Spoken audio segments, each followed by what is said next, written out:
In October 2018, in Barron, Wisconsin, two parents were found shot inside their home, and their 13-year-old daughter, Jayme Closs, was missing. There were no signs of forced entry that explained how the attacker entered, and no clear evidence pointing to a suspect. The scene showed a controlled attack, with both victims targeted quickly, leaving behind almost no immediate trace of who was responsible. Investigators confirmed that Jayme had been taken, turning the case into a child abduction with no known direction. Despite a large-scale search and national attention, there were no confirmed sightings, no ransom demands, and no clear motive. Days turned into weeks, and the case remained active but without progress, with no suspect identified. For 88 days, there was no verified information about where she was or who had taken her. Then, without warning, Jayme appeared at a nearby home and told them she had escaped. The only witness who could explain the entire case was the victim herself, and her account would immediately lead investigators to the person responsible. In October 2018, inside a quiet home in Barron, Wisconsin, 13-year-old Jayme Closs was with her parents on a normal night when a vehicle slowly approached the property.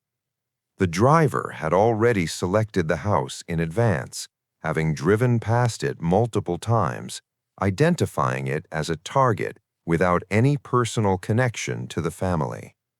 Late at night, the individual stepped out of the vehicle, approached the front door, and forced entry with a weapon, immediately taking control of the situation.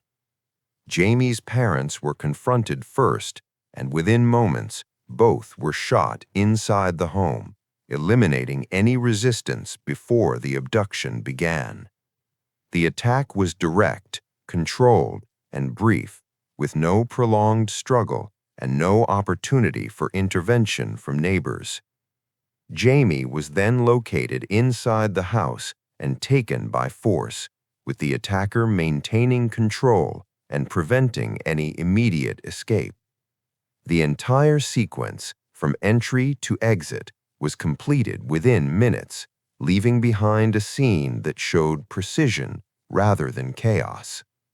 No items were taken from the house, no attempt was made to conceal the crime, and no message was left behind to explain the motive.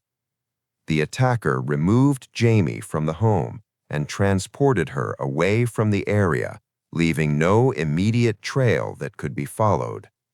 This was the last normal moment where a routine night ended in a controlled attack that would leave investigators with almost no direction. After being forced into the vehicle, Jayme was placed in the back and kept under direct control, with no ability to signal for help or escape. The attacker drove away from the area using a pre-planned route, avoiding main roads and minimizing the chance of being seen. There was no communication, no explanation, and no attempt to conceal the act at the scene, indicating the focus was entirely on removing her quickly. The distance between the abduction site and the destination was significant enough to delay any immediate search response. Jayme was transported to a remote cabin located in a wooded area, far from the original crime scene and outside the immediate search perimeter. Upon arrival, she was taken inside and confined to a controlled space where visibility and movement were restricted. The attacker established a routine designed to prevent detection, limiting noise, movement, and any opportunity for her to be seen by others. There were no nearby neighbors in close proximity, and the surrounding environment reduced the likelihood of accidental discovery. For the first time since the abduction, the situation became fully contained, with no external awareness of her location. This marked the point of no return, where the abduction transitioned into prolonged captivity without any immediate path back. The next morning, when Jayme did not arrive at school, concern escalated quickly, and a welfare check was requested at the family home. Officers arrived at the house and immediately identified a critical scene, with forced entry evident, and both parents found inside with fatal shotgun wounds. The structure of the crime scene indicated a targeted attack, with no signs of theft or random disturbance within the home. Jayme was not present, and her absence shifted the case instantly from a homicide investigation to an active child abduction. Evidence inside the house was limited, with no clear digital trail, no immediate suspect identification, and no eyewitness accounts. Investigators secured the scene, documented every detail, and began reconstructing the sequence of events from entry to abduction. The timeline suggested that the entire incident had been completed within a short window, leaving little opportunity for interruption. Initial searches began across the surrounding area, but there were no immediate signs of direction or movement to follow.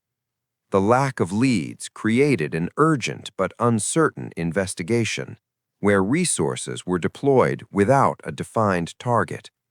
What was clear from the beginning was that this was not a random disappearance, but a controlled act with a deliberate outcome.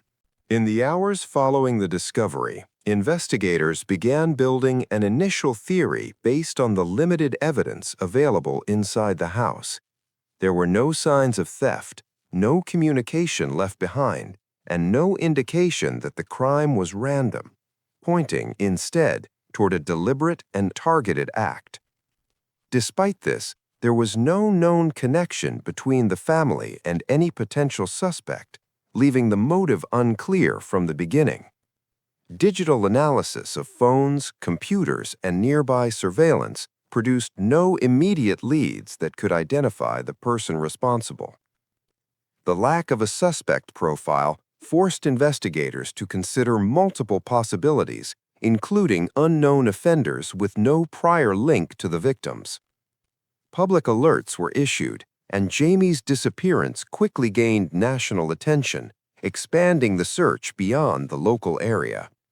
Law enforcement agencies coordinated efforts, but the absence of physical evidence outside the home limited their ability to track movement after the abduction.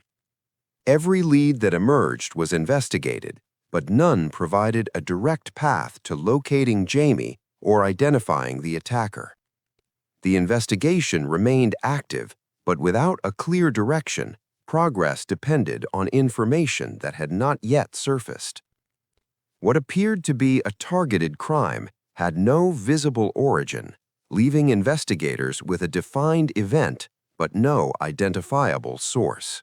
Days passed without confirmed sightings of Jayme, and the initial urgency of the search began to shift into a prolonged investigation with no clear direction.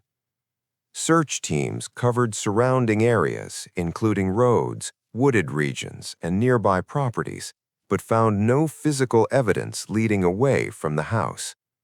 No ransom demand was made, and there was no communication from the person responsible, removing one of the few possible ways to establish contact. Investigators reviewed known offenders in the region, but none matched the evidence or circumstances of the case. The lack of digital evidence, including phone activity or online communication, further limited the ability to trace the abduction. As weeks passed, the case expanded beyond local boundaries, drawing national attention and increasing pressure on law enforcement to produce results. Despite extensive coverage and public awareness, no verified leads emerged that could narrow down the search. The timeline remained fixed at the moment of the abduction, with no confirmed movement or location identified afterward. For 88 days, the investigation continued without a breakthrough, with resources deployed, but no actionable direction established. The case reached a point where the only missing element was information from the person who had been taken. After 88 days in captivity, Jayme identified a moment when the attacker was away from immediate control, creating a narrow window to act. She left the confined space inside the same small wooden cabin in the remote forest, moving quickly toward the exit without alerting anyone. Once outside, she ran away from the same cabin, increasing distance from the location to reduce the risk of being recaptured. She reached a nearby residence in the rural area and made contact with the occupant, who immediately recognized that something was wrong. The homeowner provided safety and contacted authorities, reporting that a missing child had arrived at their door. Jayme gave a clear and direct description of the location, the structure of the cabin, and the individual responsible. This information provided investigators with an exact direction, replacing weeks of uncertainty with a defined location and suspect. Law enforcement moved quickly, using her description to identify the same small wooden cabin in the forested area. Officers arrived at the location and secured the scene, confirming that the details matched her account.